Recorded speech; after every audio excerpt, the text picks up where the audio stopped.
Terima kasih atas kehadirannya pada sore hari ini.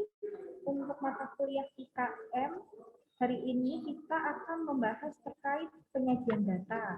Kemarin kan sudah saya jelaskan ya bagaimana cara memperoleh data, mengumpulkannya, lalu sampai nanti bisa terolah.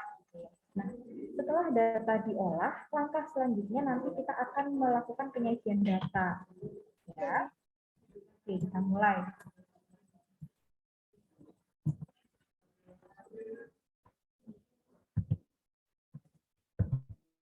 Ya, jadi setelah data diolah dan divalidasi, data ini nanti akan kita sajikan untuk selanjutnya bisa dimanfaatkan oleh yang membutuhkan, entah peneliti, entah mahasiswa, entah pemangku kebijakan, dan lain sebagainya. Kemarin masih ingat ya bagaimana kita melakukan pengumpulan datanya itu bagaimana, lalu setelah data dikumpulkan apa yang dilakukan sampai nanti data bisa terolah, lalu bisa kita sajikan. Oke, nah penyajian data itu ada beberapa bentuk. Yang pertama bentuknya bisa dalam bentuk tulisan atau dinarasikan hasilnya, lalu juga ada dalam bentuk tabel dan juga bentuk grafik. Ini mungkin kalau teman-teman masih ingat ya, ini tuh seperti materi kalian zaman SMP atau SMA mungkin.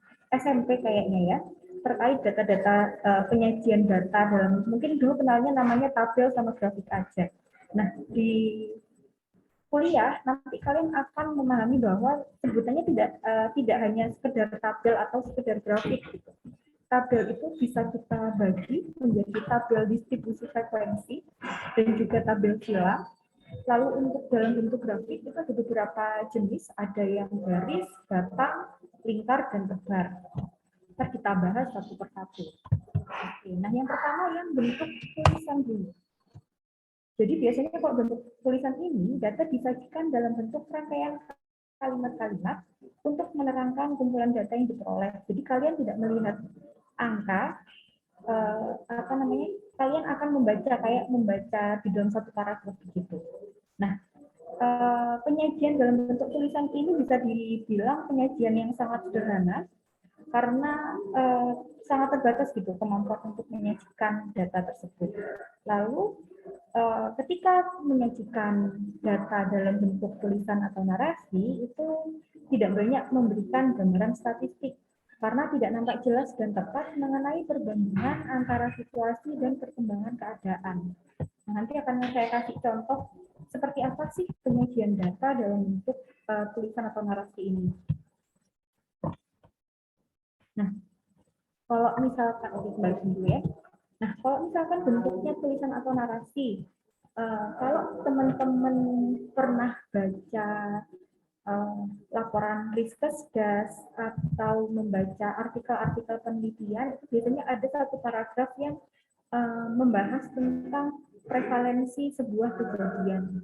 Ini sebagai contoh nih, misalkan ya, cara menyajikan data dalam bentuk tulisan itu seperti ini. Hasil data Riskesdas tahun 2018 menunjukkan bahwa sebanyak 40,5% ibu hamil di Indonesia mengalami anemia. Nah, kalian mendapatkan informasi nih bahwa ternyata sebesar itu ternyata ibu hamil yang mengalami anemia di Indonesia. Tapi kalian tidak bisa menganalisis lebih dalam lagi terkait apakah angka ini itu angka kejadian anemianya ini terus turun atau naik, karena tidak ada data pembanding, tidak ada yang bisa dibandingkan gitu. Tahun 2010 misalkan itu anemianya berapa kita nggak tahu gitu, karena dalam narasi hanya dikatakan seperti itu. Atau misalkan ibu hamilnya yang usia berapa tidak dikatakan. Jadi memang ketika penyajian data itu bentuknya tulisan itu memang sangat terbatas sekali informasi yang bisa kita dapat. Selanjutnya kita akan membahas terkait bentuk yang tabel. Jadi tabel ini terdiri atas baris dan kolom. Ya, sudah sering ya kalau lihat tabel itu. Nah, kalau menggunakan tabel sebagai penyajian data, maka kita akan lebih mampu memberikan gambaran perbandingan ataupun perbedaan. Nah, di tabel ini akan dibagi menjadi dua jenis, namanya tabel distribusi frekuensi dan juga tabel silang. Nah, tabel distribusi frekuensi ini seperti apa? Nah, ini saya kasih contoh tabel distribusi frekuensi. Yang pertama itu adalah contoh tabel kalau datanya nominal. Data nominal itu apa sih? Data nominal itu data yang bisa kita kategorikan, tapi tapi kedudukannya sama. Contoh, misalkan laki-laki dan perempuan itu kan tidak ada yang lebih bagus atau lebih jelek kan, atau lebih besar atau lebih kecil kan tidak ada, kedudukannya sama. Cuma membedakan aja bahwa ini laki-laki, ini perempuan. Nah, itu namanya data nominal. Nah, di contoh tabel yang data nominal ini menunjukkan distribusi frekuensi jenis kelamin. Di mana kita bisa memaknai bahwa distribusi frekuensi ini kurang lebih persentasenya berapa sih? Nah, lalu juga ada misalkan datanya ordinal ya. Kalau data ordinal itu artinya bentuk pengkategorian yang bisa kita nilai mana yang lebih bagus, mana yang lebih besar gitu. Jadi dia punya tingkatan. Contohnya adalah puas dan tidak puas. Atau misalkan kalau misalkan saya boleh kasih contoh lagi, data ordinal itu kalau misalkan SD, SMP, SMA itu kan dia punya pengkategorian yang ini ya, punya tingkatannya begitu ya.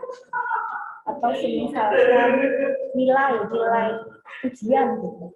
Itu kan ada tingkatannya.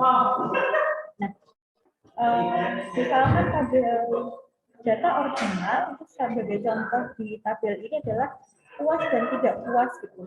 Terlihat berapa sih jumlah subjek atau jumlah pegawai yang puas, ada 4, yang tidak puas 6, persentasenya berapa? Oh, persentasenya 40%, oh persentasenya 60%, artinya yang tidak puas lebih banyak. Nah, ini kan data yang bisa dilihat dan disajikan, dan informasi yang didapat itu jauh lebih beragam.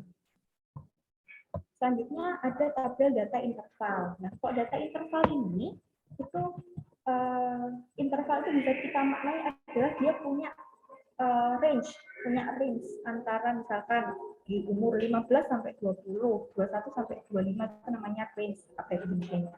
Interval ya. Dan range-nya ini harus sama. Misalkan ini kan selalu bedanya 15 ke 20, 25 dan sebagainya.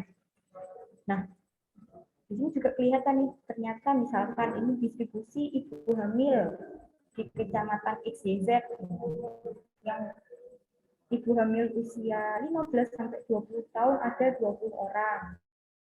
Dan selanjutnya sampai totalnya itu 200 orang gitu. Maka kalau di persentase ibu hamil yang usianya 15 sampai 20 ini sebesar 10%. Nah, ada beberapa hal yang perlu kita perhatikan apabila mau menyajikan data dalam bentuk tabel. Yang pertama, tabel distribusi itu mempunyai sejumlah kelas. Contohnya apa? Di kelas interval itu tergantung intervalnya adalah si peneliti atau penyaji itu maunya berapa intervalnya. Lalu yang kedua, pada setiap kelas itu mempunyai kelas intervalnya masing-masing. Misalkan kalau saya mau masukkan IMT gitu ya, IMT itu kan juga di intervalnya ya. Misalkan dikatakan normal itu 18,5 sampai 22,9.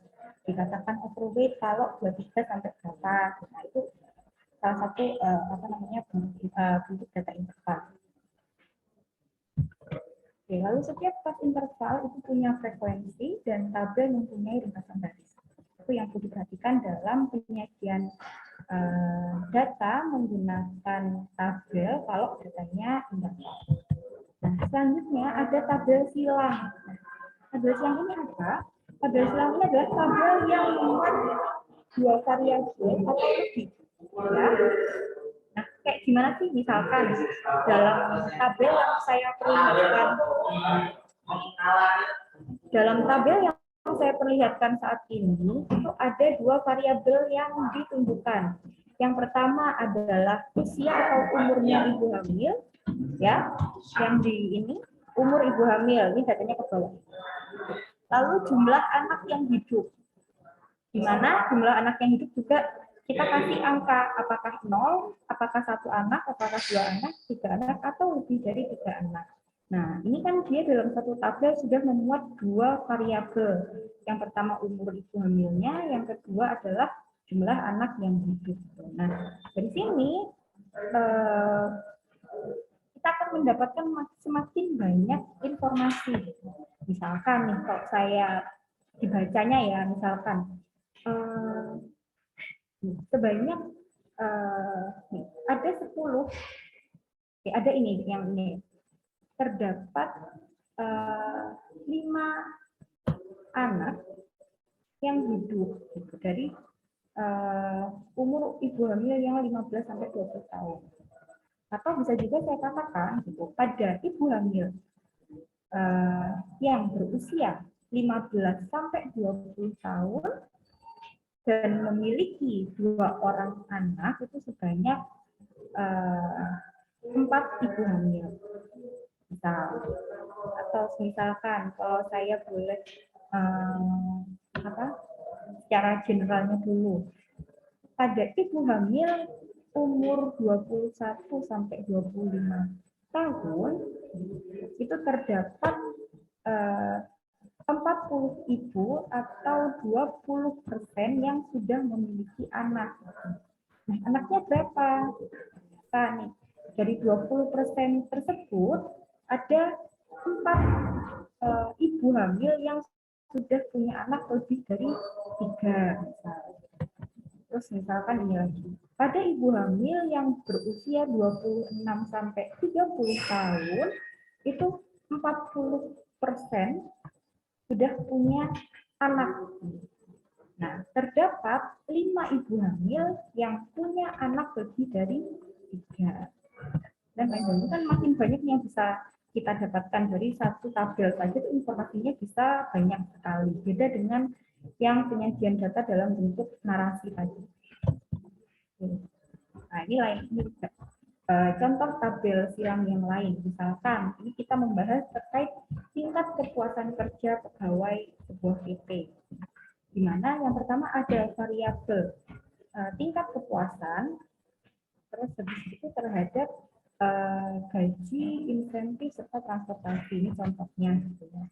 Nah, ini bisa kita simpulkan bahwa sebagian besar pegawai itu puas terhadap tunjangan transportasi. Nah, kita lihat nih bahwa pada variabel transportasi itu terdapat 68,6% yang puas. Mayoritas berarti menandakan mereka puas. Gitu. Jadi maka saya bisa menyimpulkan bahwa sebagian besar pegawai itu puas terhadap tunjangan transportasi. Nah, tapi kalau kita melihat variabel gaji, itu terdapat 62,4% yang tidak puas. Artinya, walaupun selain mereka menganggap puas dengan tunjangan transportasi yang diberikan, lagi-lagi ini menunjukkan bahwa ketika menggunakan tabel, khususnya tabel silang, itu kita bisa mendapatkan beragam atau banyak informasi dari satu tabel saja. Nah, unsur-unsur dalam tabel itu perlu dituangkan dengan jelas sehingga orang lain mengerti dan dapat mengetahui apa yang disajikan. Jadi dalam tabel itu harus ada yang pertama judulnya, judul tabelnya itu apa, lalu variabelnya apa, di mana dan kapan, siapa orang-orang yang dijadikan subjek, itu harus jelas. Nah, sekarang kita masuk ke bentuk grafik.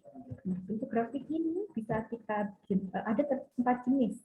Yang pertama ada diagram batang, diagram lingkar, diagram garis, dan juga diagram tebar. Mungkin yang batang sama lingkar ini teman-teman lumayan sering dengar ya, mungkin dari SMP atau dari SD bahkan sudah terbiasa melihat jenis-jenis diagram ini.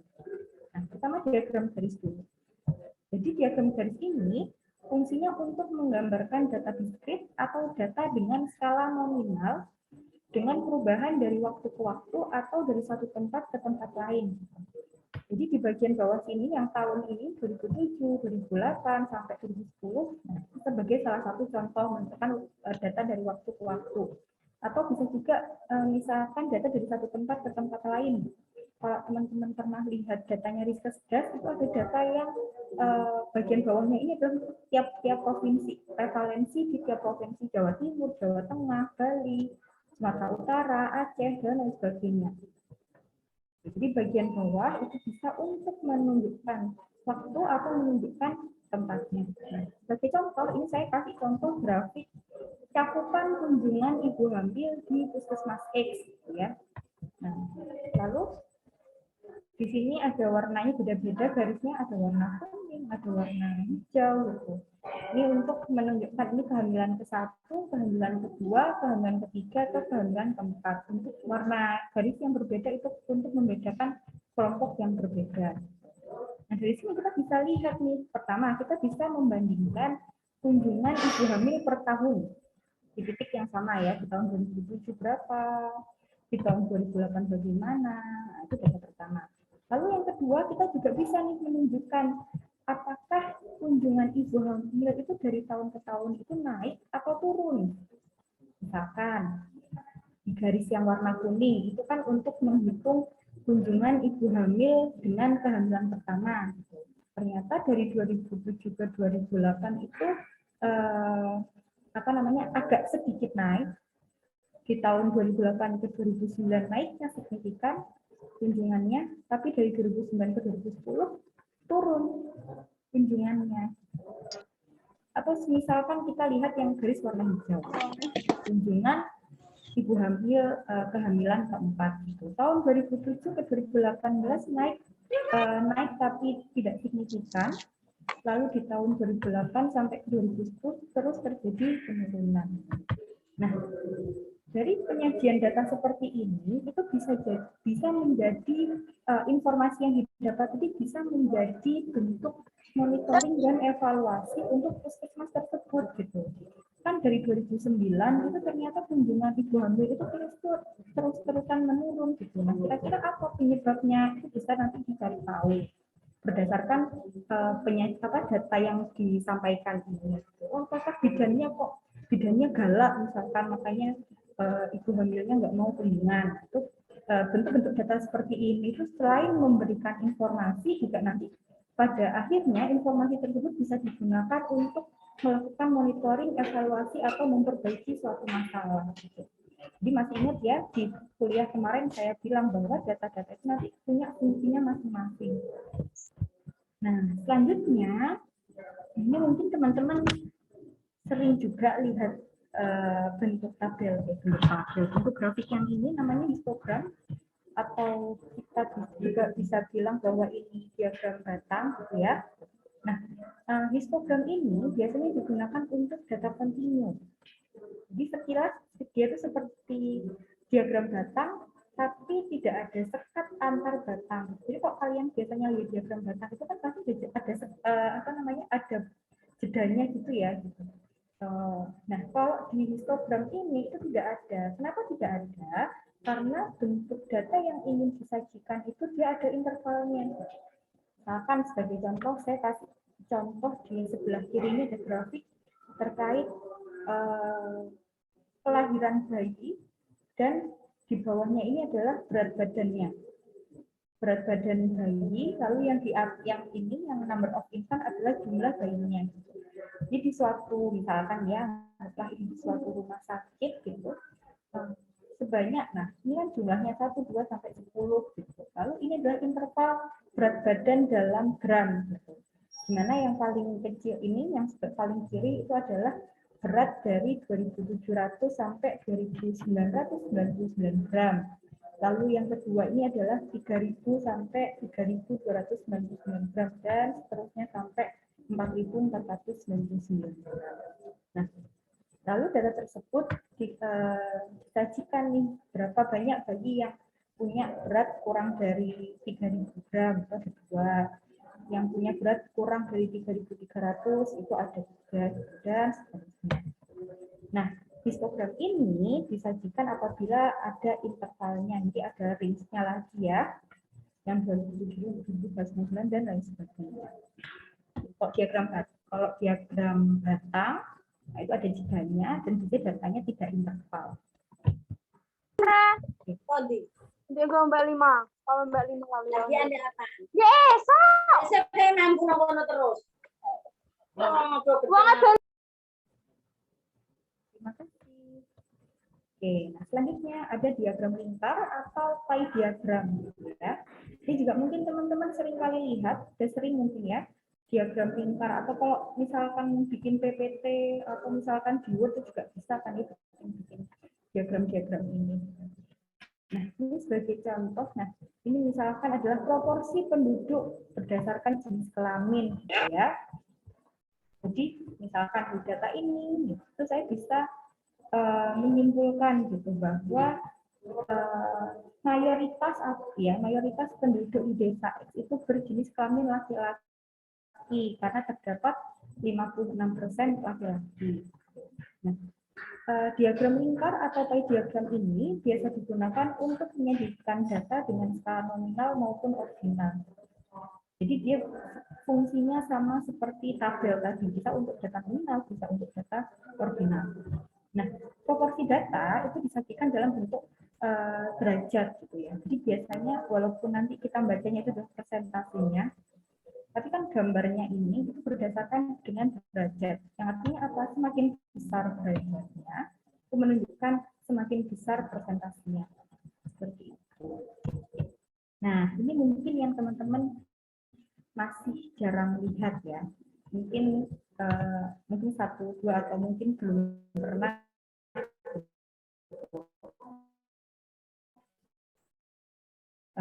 mendengar tentang scatter plot atau diagram tebar, sebuah grafik yang isinya titik-titik yang menyebar atau mungkin ada di berkerumun gitu titik-titiknya, itu namanya scatter plot atau scatter diagram. Nah, scatter plot ini atau scatter diagram itu biasa digunakan untuk menggambarkan adanya hubungan antara dua macam variabel atau lebih. Jadi ini cukup berbeda dengan diagram-diagram yang lain, karena kok diagram-diagram yang sebelumnya saya bahas ataupun tabel yang tadi saya bahas, itu dia biasanya hanya untuk melihat persentase atau distribusi frekuensi atau jumlah gitu ya. Nah, di sini di scatter diagram ini dia punya fungsi melihat hubungan antara dua variabel atau lebih. Nah, scatter plot ini biasanya digambar dengan ada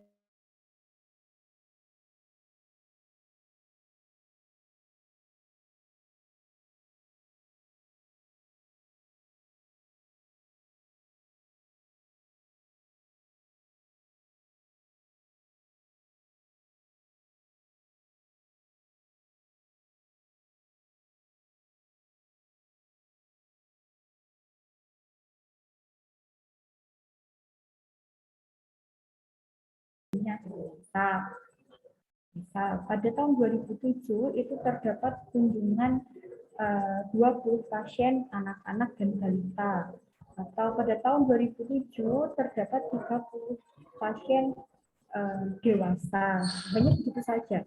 Tapi kita tidak bisa mengatakan bahwa ada hubungan antara jumlah pasien tiap tahun dengan usia, misalkan tidak terlihat.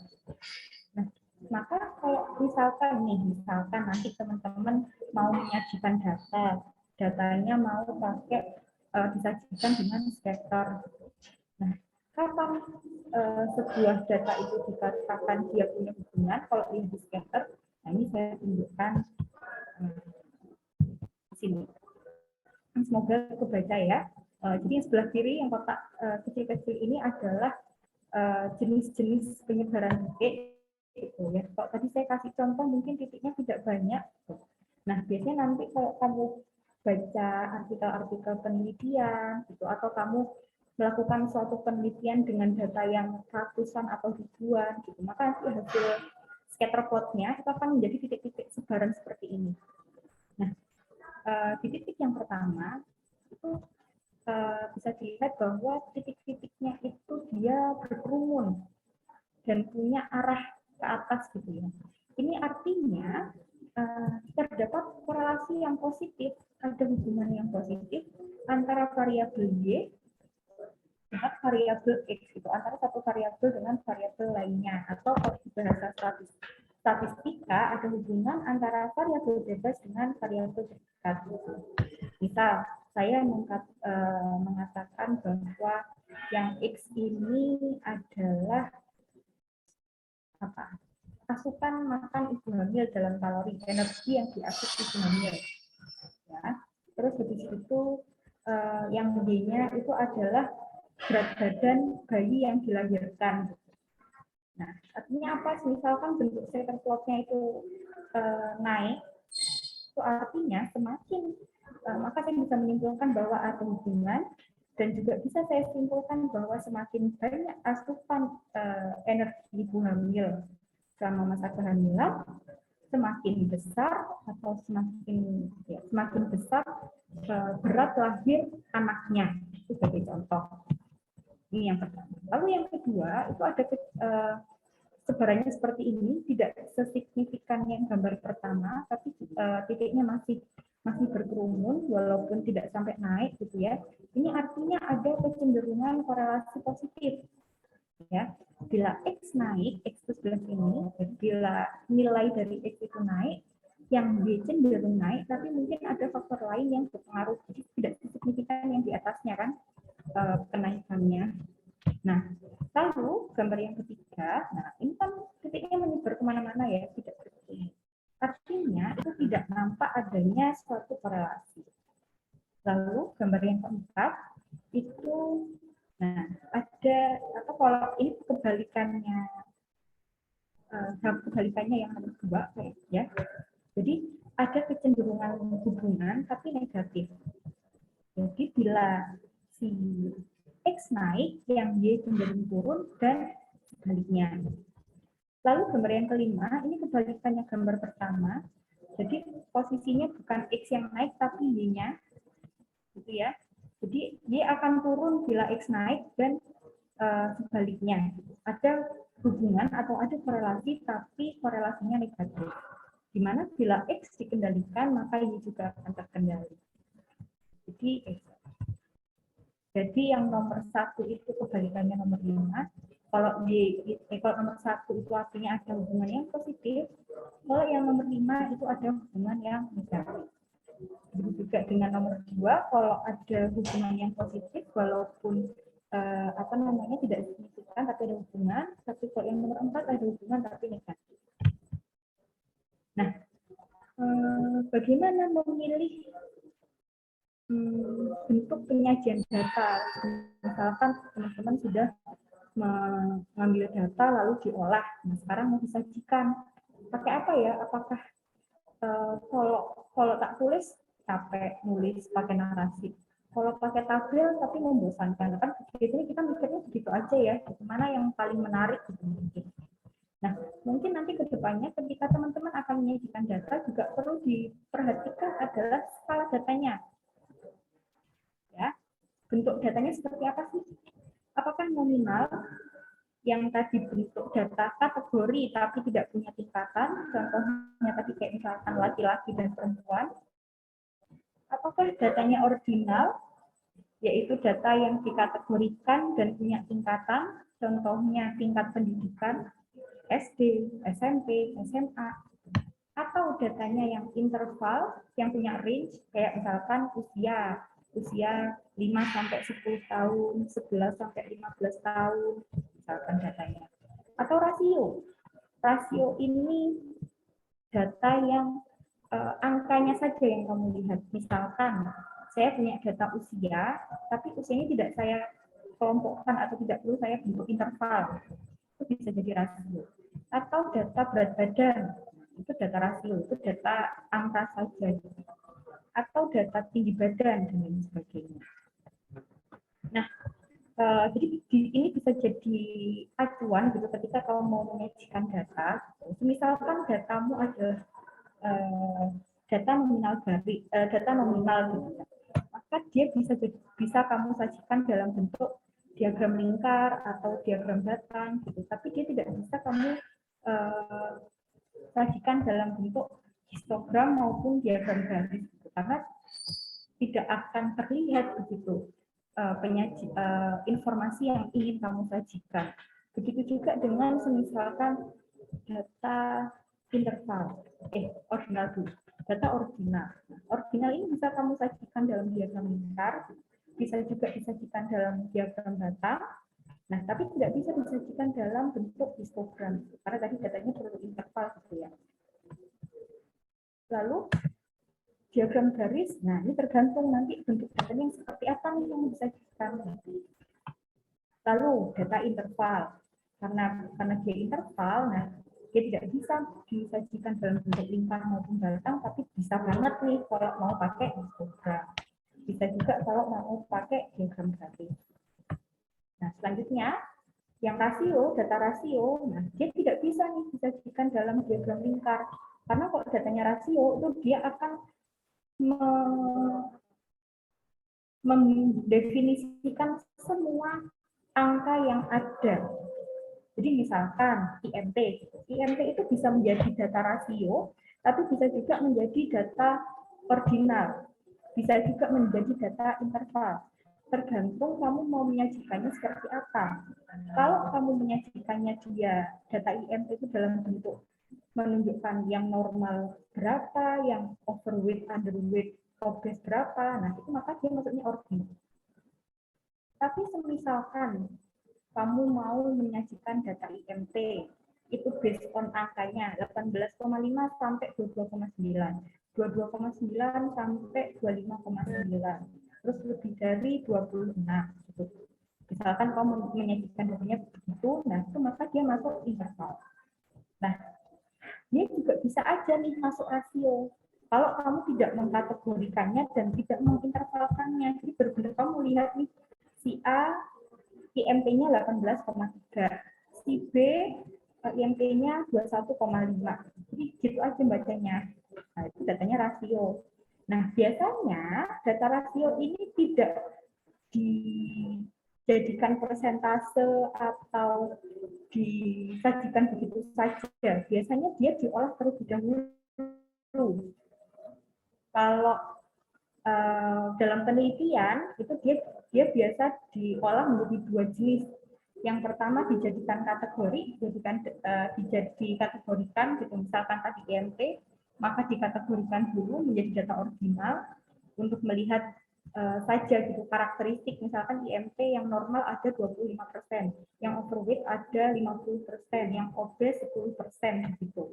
Tapi nanti setelah itu data rasio ini selain bisa diolah untuk melihat informasi kategoriknya, dia juga bisa diolah untuk dianalisis lebih dalam gitu. Biasanya dihubungkan, misalkan nih saya meneliti teman-teman di sini gitu, saya meneliti apakah ada hubungan antara IMT-nya teman-teman dengan kebiasaan makan seblak gitu.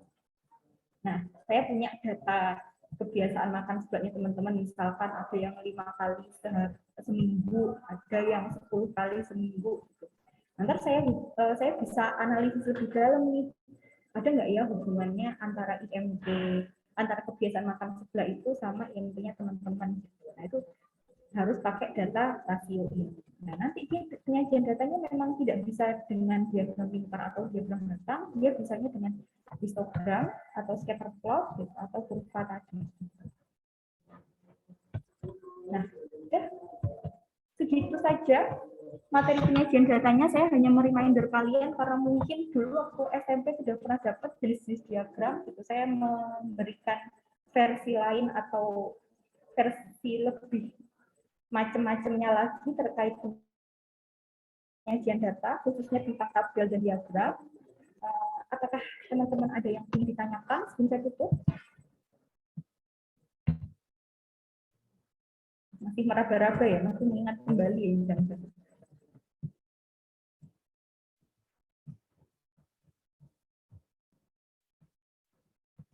Oke, tidak ada pertanyaan. Kalau tidak ada pertanyaan, saya akhiri dulu. Boleh untuk perkuliahan hari ini. Nanti PPT-nya saya share ke sistemnya siapa ya tadi? Mana? Sudah cukup? Semoga saya anggap sudah cukup ya. Nanti kalau misalkan untuk mereminder ya bisa buka-buka lagi PPT-nya, bisa juga teman-teman mungkin kalau ada yang kurang jelas atau merasa ingin belajar lebih dalam lagi bisa buka-buka YouTube gitu. Sejauh ini ya untuk IKM sendiri, untuk ilmu kesehatan masyarakat sendiri, penyajian data yang saya barusan ajarkan serta pengolahan data yang kemarin saya ajarkan itu sifatnya hanya untuk nanti bisa membantu teman-teman ketika diminta membaca laporan kesehatannya dari Kemenkes yang bentuknya riset kesehatan dasar atau biasa kita bilang riset das, atau laporan PSG punya pemerintah, itu biasanya pemerintah menyajikan dalam bentuk tabel atau grafik. Atau kalau teman-teman nanti ditugaskan misalkan mencari data, ya, terus teman-teman mungkin kalau mau main nih belajar membaca data gitu ya, teman-teman bisa main ke webnya BPS, Badan Pusat Statistik. Di sana mereka juga menyajikan data-data, ada yang dalam bentuk tabel, ada yang dalam bentuk grafik gitu. Jadi harapannya di awal perkuliahan ini masih semester 1 teman-teman sudah biasa membaca data, entah dalam bentuk tabel, dalam bentuk diagram, dalam bentuk kurva dan lain sebagainya gitu. Karena nanti untuk membuat kurvanya atau untuk pengolahan data lebih lanjutnya teman-teman akan belajar di biostatistika. Nanti ada mata kuliahnya sendiri gitu. Jadi paling tidak harapannya dari pertemuan kemarin dan pertemuan hari ini teman-teman bisa membaca tabel-tabel atau grafik-grafik yang nanti teman-teman temui, entah di laporan kesehatan, entah di artikel penelitian, gitu ya. Semoga ilmunya bermanfaat untuk sore hari ini. Mohon maaf apabila saya ada salah kata. Saya akhiri. Wassalamualaikum warahmatullahi wabarakatuh. Waalaikumsalam warahmatullahi wabarakatuh. Terima kasih, Bu. Ya.